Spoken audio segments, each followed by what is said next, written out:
Welcome to new TV Telugu.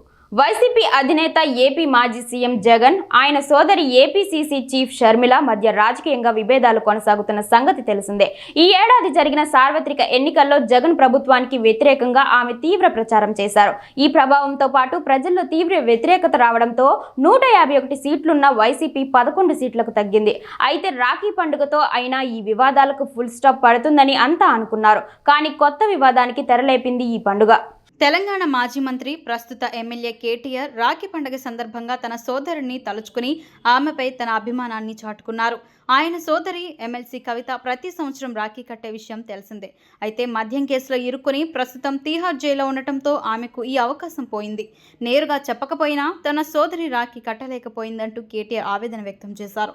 ఇది చూస్తుంటే షర్మిల, జగన్లు బాగానే ఉన్నా రాఖీ పండుగకు కలవలేకపోతున్నారు. అంతేకాదు, జగన్ ప్రస్తావన లేకుండా షర్మిల వ్యవహరించడం రాజకీయంగా చర్చనీయాంశంగా మారింది. రాఖీ పౌర్ణమిని పురస్కరించుకుని షర్మిల చేసిన ట్వీట్లో కూడా ఎక్కడ సొంతం అన్న జగన్ ప్రస్తావన లేదు. రక్త సంబంధికులు కాకపోయినా తనను ఆదరిస్తున్న కార్యకర్తలు, నాయకులకు షర్మిల శుభాకాంక్షలు తెలిపారు. దేవుడు మిమ్మల్ని ఆశీర్వదిస్తాడు అని ఆమె పోస్ట్ చేసింది. అయితే ఈ పోస్ట్లో షర్మిల కేవలం కాంగ్రెస్ చీఫ్ రాహుల్, ఆ పార్టీ అధినేత్రి సోనియా గాంధీ, ఆమె తండ్రి వైఎస్ రాజశేఖర రెడ్డి తదితర నేతల ఫోటోలను మాత్రమే పోస్ట్ చేశారు.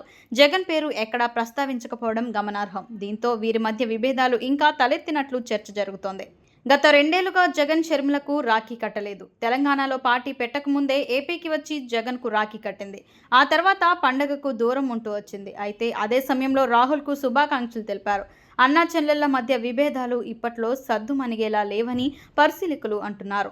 మరోవైపు గతంలో వైసీపీ అధినేతకు రాఖీలు కట్టి సంబరాలు చేసుకున్న పలువురు వైసీపీ నేతలు రోజా, పుష్ప శ్రీవాణి, సుచరిత పలువురు ఇప్పుడు సందడి చేయకపోవడం గమనార్హం.